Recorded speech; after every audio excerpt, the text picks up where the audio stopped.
That was fun.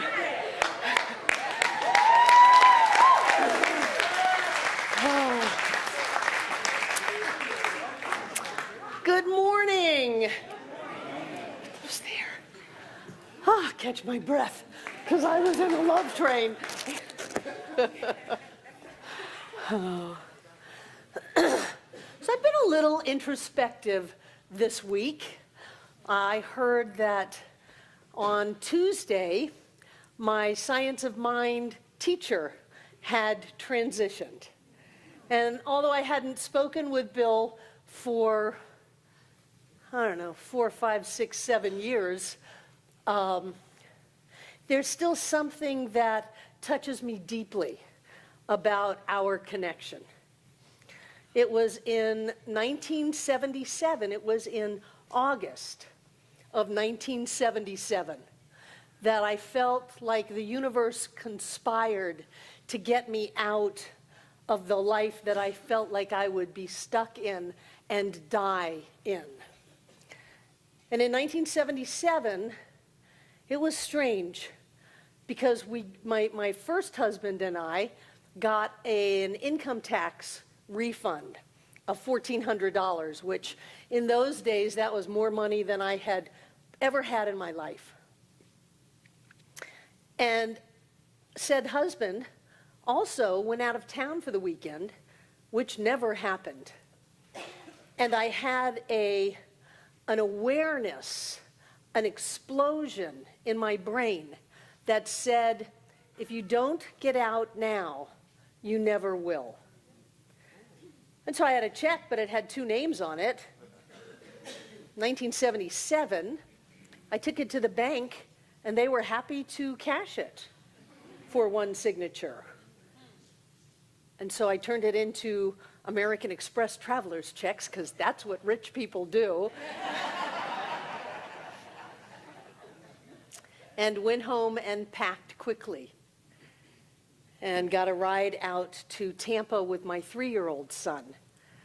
And bought plane tickets to Eugene, Oregon. Because I had a friend from Miami that I had grown up with who had stopped by recently and said she was going on a road trip with her then boyfriend, Michael. And they were headed out to Eugene. And if I could, why don't I see if I couldn't come out? And at that moment, it was ridiculously impossible. And then things started to happen. And I found myself in Eugene, Oregon. Now, I met Linda, my friend from childhood, out there. And true to her nature, she was not satisfied with Eugene, Oregon. It was way too hippy-dippy and quiet for her. And so she said, I have an idea. Why don't we go to Prescott, Arizona? Okay, I don't have anything to do right now. So she had spent all of her money going out to Eugene. Michael never had any money. And I was the only one that had the leftovers after the plane fare of the $1,400. So we went and bought an old used pickup truck and put Linda, Michael, her 2 children, Matthew, my 3-year-old, and me. And we all piled into the front and the back of the pickup truck. We truly looked like the Beverly Hillbillies going down the road. And we drove to Prescott, Arizona. Once we were in Prescott, we still didn't have any place to live or anything like that. We were staying with friends. And Linda, being the wild child she always was, said, hey, I heard there's a biker party up in the mountains. I want to go. And again, I have nothing to do, so sure, but I had the wherewithal to know that the children should not be at a biker party up in the mountains. So I arranged for a babysitter, and we jumped in the truck and went up to truly a biker party up in the mountain. I guess I was pretty sheltered, but I was shocked. Because these people looked like they had been living up there for quite a while. There were rabbits on spits, on open fires, and no one had bathed in quite a while. So as we got out of the truck and I looked around, I had a voice as clear as day tell me to get in the back of the pickup truck, lay down, and cover up with blankets. It was cold up in the mountains, and I'm not a late person anyway, so I climbed in the back of the pickup truck, and I covered up with blankets, and the next thing that I was aware of was screaming. And what had happened was that Linda told me that Michael laughed because he was tripping on mescaline and peyote, laughed all the way over the cliff.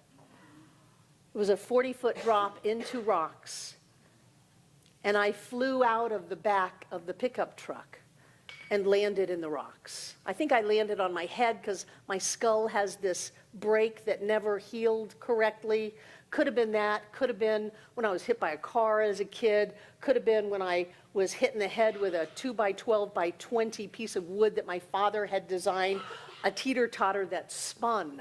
And all of the kids in the neighborhood were spinning it as fast as they could as I kind of toddled into the mix. So I don't know exactly when I cracked my head open, but chances are high it was that night. I woke up to hear Linda screaming, "Get me out of here, it's gonna blow."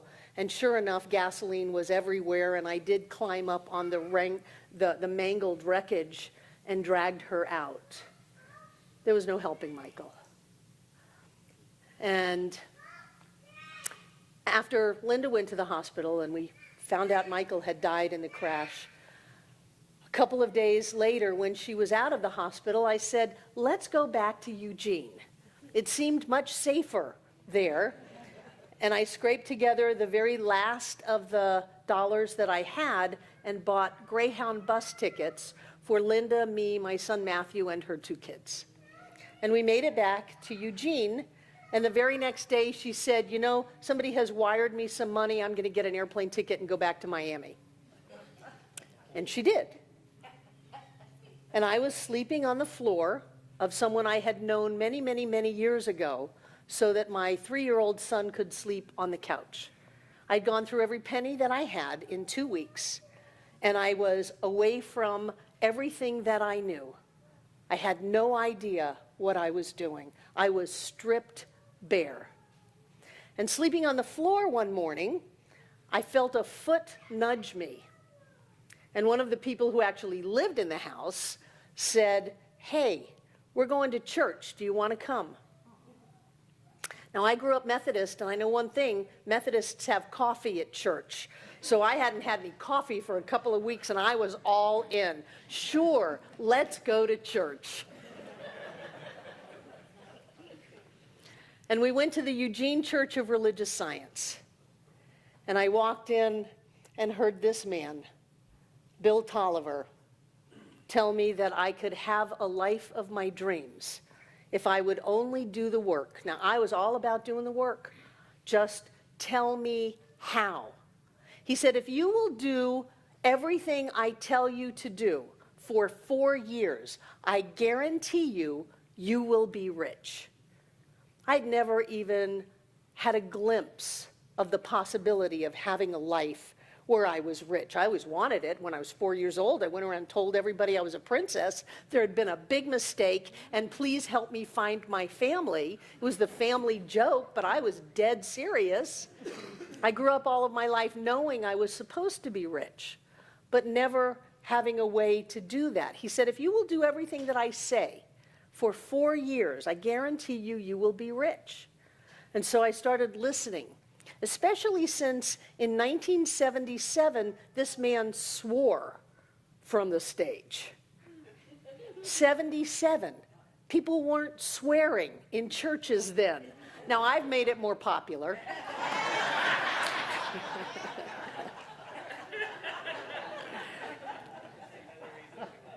Thank you. I love you too.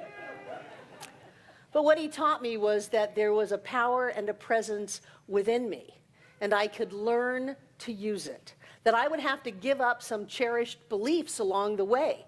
I would have to stop being a victim. And some people think that I'm a hard teacher. I'm nothing compared to this guy. He didn't have counseling with people. He didn't want to hear it, so he didn't. You either listened to what he said in classes and on Sunday and did it, or you didn't. Either way, it was up to you, and he wasn't going to waste his time. He had golf to play and planes to fly and all kinds of things to do that did not include actual conversation with the people at the church. I think I sat in his office once over the next 7 years. That was it. He was very, very clear. He said, if you're having money issues, if you think you cannot afford to tithe, you cannot afford not to tithe. So this was a couple of weeks into my stay. I was still sleeping on the floor.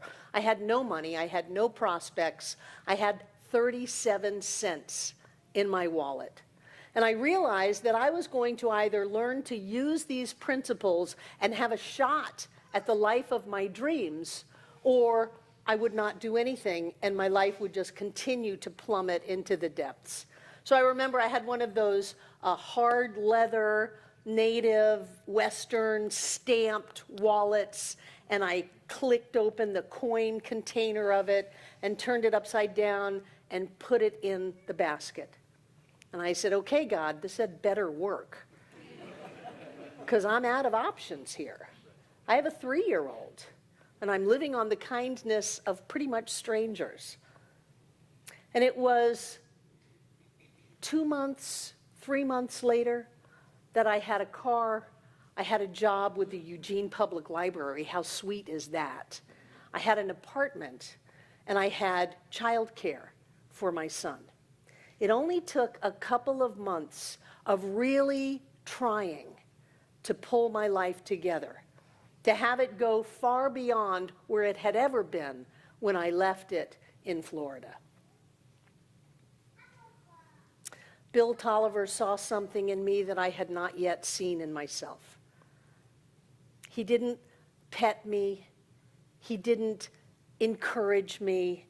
He wasn't nice at all. He wasn't.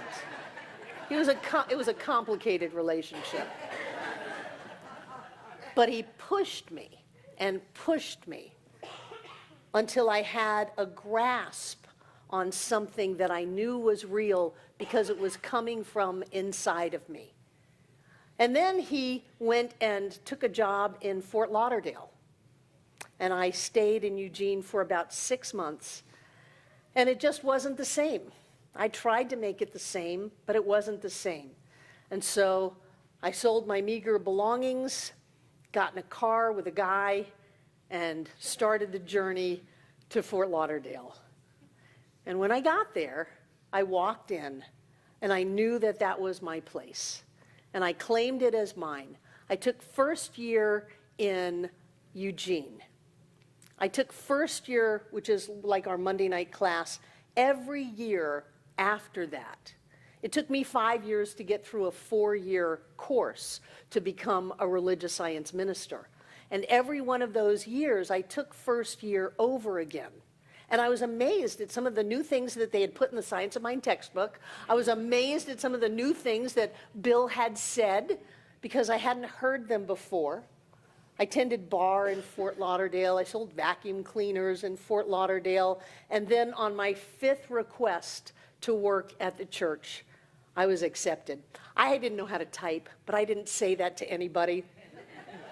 I got a big book called the Official Secretary's Handbook. And he would say, send a letter to so-and-so and tell them such and such. And I'd be looking, letter, structure. It was an old IBM typewriter, you know, with a little whiteout stuff in it. But I got to where I could stay in that space. That's the only place in the world I wanted to be. The only thing I wanted to hear was the truth about me, to counteract the years and years of lies that I had heard. That I never will, I cannot, it's impossible, I don't have what it takes, I'm not special at all. And what I heard was, I can do anything. I am powerful. No one can hurt me unless I let them hurt me. That I am the one that is in charge of my life. I can be rich, I can be healthy, and I can be happy if I am willing to do the work. And I was willing to do the work. And so work I did. until after that 5 years in Fort Lauderdale, I went to the Miami Church of Religious Science, the Center for Positive Living, and became the minister there.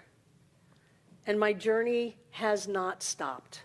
As soon as I stopped taking first year, I started teaching it.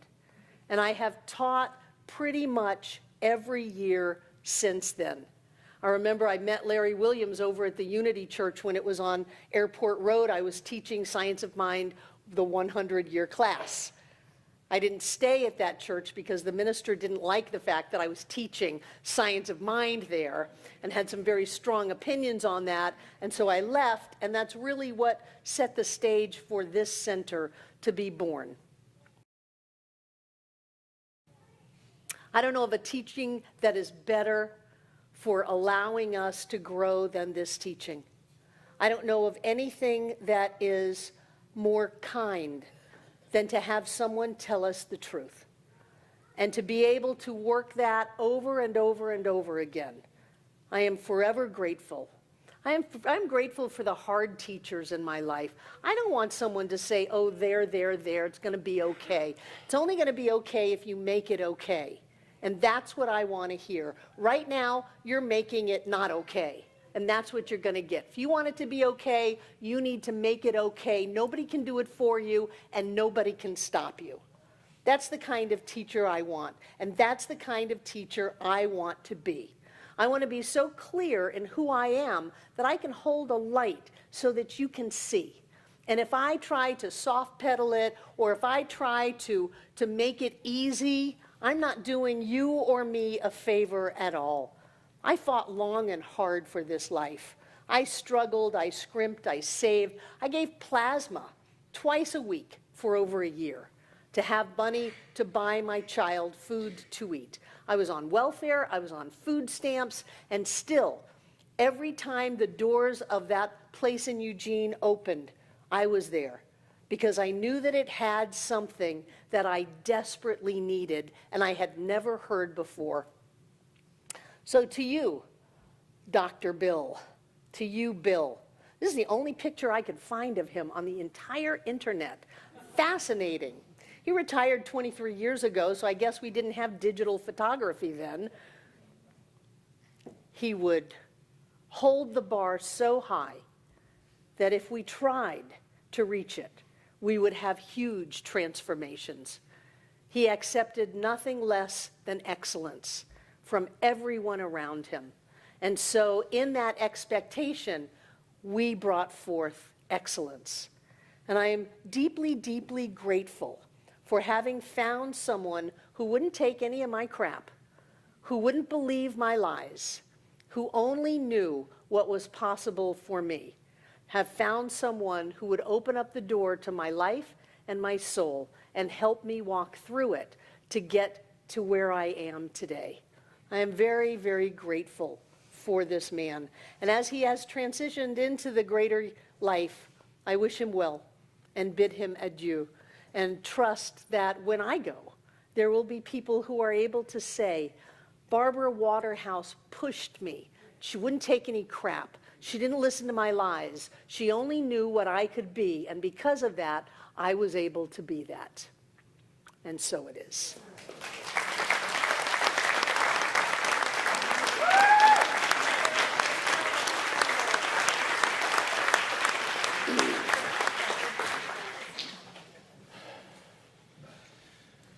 Every one of us has a story on how we found this place, how we found this teaching. They don't all have to be that hard. But they're all special. They're all special. So if you're here for the first time today, first time ever in this center, would you raise your hand and let us say hi? Who's here for the first time? Welcome. Thank you so much for finding us. We're glad you're here. How about a gentleman in the back there? Yeah, we're finding you. Thank you for coming and being with us today. We're grateful for you. Thank you. Anyone else here? Whoa, very nice. Got a gentleman right here. Did you all raise your hands? No, just you. Yeah, thank you. Thank you. And then the gentleman on the back row. This is Guys' Day to come to the center. I love this. Devon, right there. And then the back row. Very good. So fill that thing out if you would for it and give us to us. We've got a gift for you at the Welcome Center, and someone of our ambassadors will be there to do that. We're going to have some different things happening today than normal, but there will be somebody there to greet you. So thank you so much for being with us. We hope you come back. Great. Let's have our prosperity acceptors come forward. We're going to accept the gifts that the thank yous, the flow, all that good stuff. So if you're giving something to the center today, please take it out, and I invite you to hold it close to your heart to know the truth of yourself and this gift with me. So knowing that the presence and the power of the one is right here and right now, I claim it for myself and for all who are here, that there is that presence that is alivened and awakened because we call to it from within and we accept its presence, and the magic happens. And I know that these gifts that we bring this day are blessed. They are that divine presence too, because everything is. And we know that this center is blessed by all that is given, and that each one that gives is blessed as well, because the dynamic flow of Spirit makes things better. So we give our best, we give our clearest, and we love from our hearts, knowing the truth of this, that we are. And letting it be so, we repeat these words together aloud. I freely and joyously give from the abundance and fullness of my overflowing wealth, knowing my gift goes with love, and it touches and blesses the world, and so it is.